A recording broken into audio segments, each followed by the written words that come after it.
Bonjour à tous, c'est le Salonic Sensei, j'espère que vous allez bien. Aujourd'hui on se retrouve pour la vidéo chapitre du 1066. Après un chapitre très intéressant avec un Séraphin Jinbei qui s'est bien illustré et des révélations sur le siècle oublié, cette semaine on a un chapitre sur Vegapunk, Dragon et Ohara. Vegapunk avait été vu en train de parler à Dragon, mais là on a concrètement ces deux hommes, à l'époque, qui se parlent au même endroit. On va voir en détail tout ce qui entoure ces deux-là, mais pas que, parce qu'on a enfin une porte d'entrée pour les Mugiwara qui iront sur Elbaf. On parlera de l'intérêt d'aller sur Elbaf, parce que l'auteur a préparé des événements qui seront choquants. Laissez-moi vous parler du dernier shonen des éditions manga Omake, Mukai. Mukai est un manga de Krike Junior qui nous raconte l'histoire du jeune Mukai, vivant avec son grand-père et son petit frère dans une ferme laitière, et vivant une vie assez paisible jusqu'au jour où, dans son rêve, un démon apparaît et vole les yeux de son grand-père. Mukai comprendra alors que ses rêves et la réalité sont liés, et que s'il veut récupérer les yeux de son grand-père, il va devoir se lancer à la poursuite du démon. Il va trouver un moyen de voyager dans les rêves, et il découvrira qu'il faut qu'il devienne le plus grand guerrier de la nuit. Ça se met des coups d'épée, des coups de poing, ça doit s'entraîner, c'est bien puissant. Il va rencontrer des personnages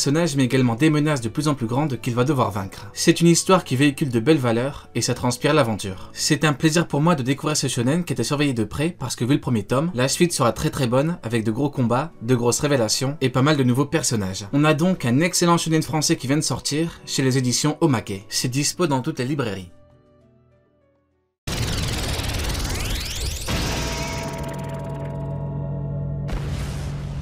Le crâne de Vegapunk est énorme, ne pouvait pas contenir son cerveau qui est en constante évolution, donc il s'est divisé en 6. C'est pas la première fois qu'on voit quelqu'un avec un grand crâne, on a bien évidemment Don Chinjao ou le vice-amiral Strawberry. Mais Vegapunk est le plus grand et le plus gros crâne. On parle de l'homme avec le plus gros cerveau au monde. En parlant de son gros crâne, il me fait directement penser aux pirates de l'espace. Ces pirates sont tous, sans exception, des créatures mobiles avec des corps plutôt étranges. Ces créatures ont été dévoilées durant la mini-aventure d'Ener. Dans le databook Blue, on apprend que le capitaine de l'équipage se nomme Simars. Mais quel rapport avec Vegapunk me direz-vous? Eh bien tout ce qui entoure cet équipage est lié à Vegapunk. Les minuteries sur leur corps sont les mêmes que ceux des Pacifista. Si Vegapunk a créé des Pacifista, il peut créer des créatures humanoïdes, et on pourrait même se dire qu'on a là des prototypes. Les chaussures de Simar sont des trous, et ça me fait penser aux chaussures de Vegapunk, qui est capable de planer et de se propulser. Il pourrait utiliser le système antigravité pour marcher tranquillement sur la Lune. Lors de la mini-aventure d'Ener, on a eu les nouvelles primes des Mugiwara post-Enies Lobby, tout comme pour l'arc Egghead. On a eu les primes des Mugi post-Onigashima, mais ce n'est pas tout parce qu'on a également le requin troll que l'auteur a dessiné, qui ressemble au requin du chapitre 442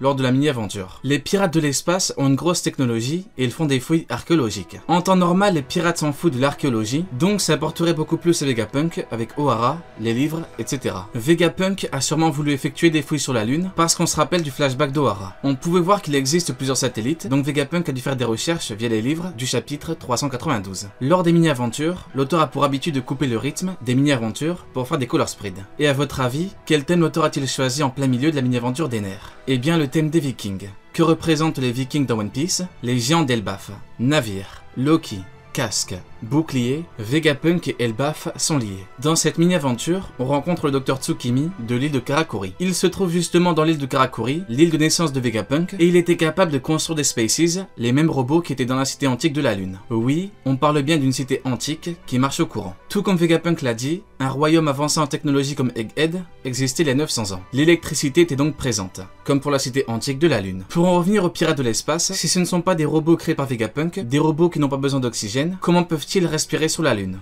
Ont-ils besoin de respirer? Concernant Ener, certains se posent la question, mais Ener est un Logia. Son organisme n'est pas normal. Son organisme est différent. Ener est un homme foudre. L'explication pourrait donc se trouver là. Le plus gros dans cette histoire, c'est le Jolly Roger des pirates de l'espace. Comme vous le savez, chaque Jolly Roger caractérise l'équipage, mais surtout le capitaine. Luffy chapeau de paille, Shanks cicatrice, Roger moustache, Baggy clown, Edward Newgate moustache blanche, Kid, Bonnie, Capone, rouge leur tête, etc. Le Jolly Roger des pirates de l'espace est caractérisé par un énorme crâne. Qui vient d'être dévoilé avec un énorme crâne? Effectivement, Vegapunk. Vegapunk semble donc être très lié aux pirates de l'espace. Pour résumer, des robots, des minuteurs, des chaussures, la color spread qu'il est Elbaf, Karakuri, le requin, le docteur Tsukimi, le Jolly Roger, etc. Vegapunk a été mentionné pour la première fois au chapitre 433, pile pendant la mini-aventure d'Ener sur la Lune avec des robots. On pourrait donc avoir un équipage d'archéologues de Vegapunk. Un équipage qui serait pourquoi pas devenu indépendant.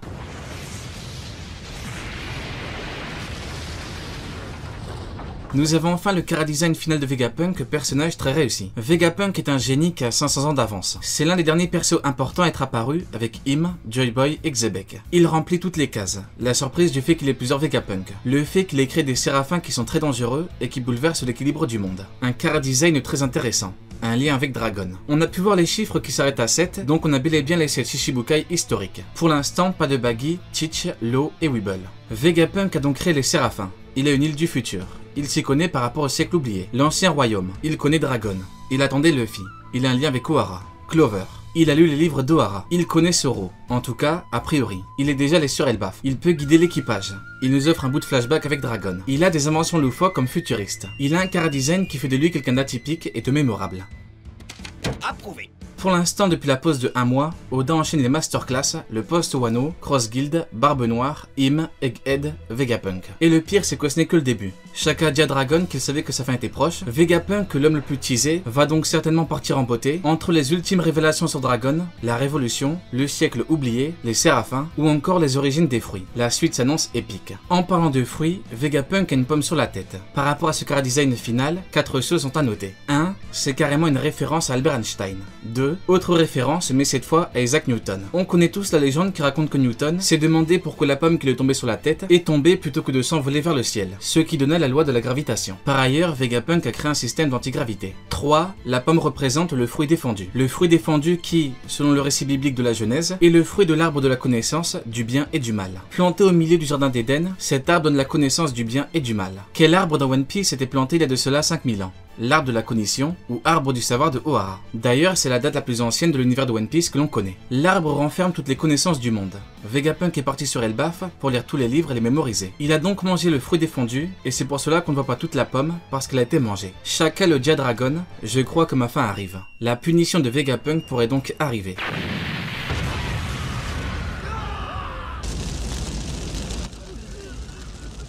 L'équipage de Luffy a battu l'équipage de Kaido et a globalement atteint le niveau d'un équipage Yonko. Le problème est que certains membres n'ont pas confirmé leur niveau en fonction de leur poste. Dans un équipage d'empereur, il y a 3 niveaux, le capitaine, les commandants et les vice-commandants. Le capitaine a battu Kaido, Zoro a battu King et Sanji a battu Queen. Jinbei aurait pu battre Jack et confirmer un niveau, mais il n'a battu que Usopp. On a donc un problème avec Jinbei, mais pas que, parce qu'au niveau des vice-commandants, ça bloque pas mal. Robin et Franky ont validé leur niveau, tandis que Brook, Chopper et Usopp n'ont rien validé du tout. Pour Nami, on a quelque chose de flou parce que sa victoire n'était permise que via des circonstances très favorables. Quoi qu'il arrive, on a de facto des problèmes de confirmation par rapport au niveau des membres. Mais alors, comment pallier à ce problème? Eh bien, c'est là qu'Elbaf intervient, et justement, dans le chapitre, on a un lien. Dans le chapitre, on a clairement une confirmation de lien entre Dragon, le père de Luffy, Vegapunk, Robin et Elbaf. Si on ajoute Usopp, Dory, Brogy et Hyojin, il n'y a plus de débat possible. Rock se dit que Xebec est une véritable légende de la piraterie. Là où Kaido représente une bête, lui représente un démon. Xebec est un pirate qui n'est pas un pirate comme les autres. Xebec était le capitaine de pirates qui sont devenus légendaires. Shiki, Kaido, Big Mom, Barbe Blanche. Un homme était à leur tête. Il se nomme Rocksteady Xebec. Il est l'adversaire le plus puissant du roi des pirates Goldie Roger. C'était confirmé 2 fois, Sengoku et Road to Love Tale, un databook officiel. On parle donc d'un homme qui surpasse Barbe Blanche. Rien que de par cette info, on a une hiérarchie qui est confirmée. Là où les 4 Yonko étaient présentés et sans cesse mis sur un pied d'égalité, Xebec lui est présenté comme étant supérieur au Yonko, ce qui n'est pas anodin. Barbe Blanche Prime est supérieur au Yonko parce que le vieux avait le niveau. Donc comme Xebec est supérieur à ce New Gate, Xebec Prime peut démolir un niveau Yonko avec plus ou moins de facilité. Cette conclusion est logique et cohérente parce que le second de Roger, donc Rayleigh, avait le niveau Yonko. Un second est bien évidemment plus faible que le capitaine, et Xebec était forcément supérieur à Rayleigh. Il faut comprendre que Roger et Xebec Prime, c'est littéralement une autre dimension. Et cette démonstration sert à ce que tout le monde comprenne bien le danger que représente Xebec. Actuellement dans le monde, aucun combattant ne représente un tel danger pour Luffy. Pour Im, on ne sait pas si il ou elle sait se battre. Et pour Barbe Noire, au vu des récents événements, on ne peut pas dire qu'il représente un énorme danger pour Luffy. On parle d'un pirate qui a officiellement surpassé Kaido. Xebec ne va pas tarder à revenir, il se confrontera forcément à Luffy et au Mugiwara. Tout l'intérêt sera donc qu'il montre le fossé qu'il y a entre lui et Luffy. Et pour avoir des chances de vaincre ce démon,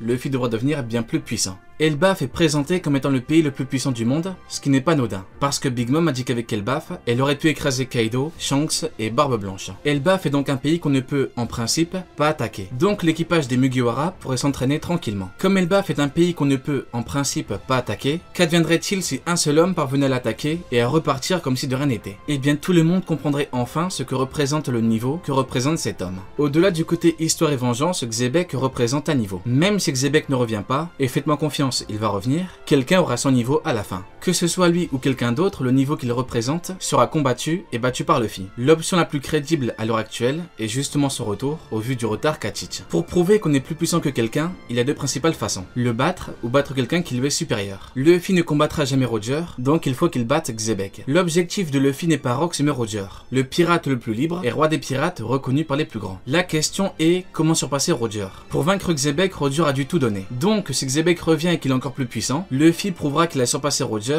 en le battant. Dans le cas contraire, comment pourrait-il prouver qu'il surpasse Roger? Il n'y aura aucune ambiguïté, strictement aucune, s'il bat Xebec encore plus puissant qu'avant. L'intérêt serait donc de montrer que le nouveau roi des pirates a surpassé l'ancienne génération tout en étant le plus puissant de la nouvelle. Luffy pourra prouver qu'il sera devenu le plus grand pirate de tous les temps. L'autre intérêt de le ramener est qu'on ramène un pirate extrêmement dangereux. Au-delà de la puissance, le danger c'est quelque chose d'important, et même de très important pour un lecteur. Ressentir le danger c'est important, et Xebec est un pirate qui est très dangereux. Même si Barbe Noire est considéré comme étant dangereux, Rayleigh l'a fait partir, et le combat sans montrer qu'il ne pourra pas faire grand chose. Ramener Xebec c'est ramener un véritable démon sur terre que Luffy devra éliminer. Pour reprendre les mots de Kaido, il n'y a rien de plus puissant que le Haki. La question est, comment le sait-il? Kaido représente les Zoan et pas le Haki, donc comment le sait-il? Eh bien il a appris avec Xebec, son capitaine, qui a affronté Goldie Roger. Le Haki des rois est le plus grand des pouvoirs qui surpasse même les fruits. On pourrait croire qu'on connaît tout du Haki des rois, mais c'est faux. Le Haki des rois ce n'est pas juste des coups mentaux ou des coups offensifs d'onde avec épée. Shanks, qui représente le top du Haki des rois actuellement, a montré le niveau du Haki des rois en attaque mentale. Pas besoin de coups physiques, un coup mental a suffi pour une humiliation à haut niveau. Rox a obligatoirement un Haki des rois des plus monstrueux, un Haki des rois qui surpasse celui de Shanks.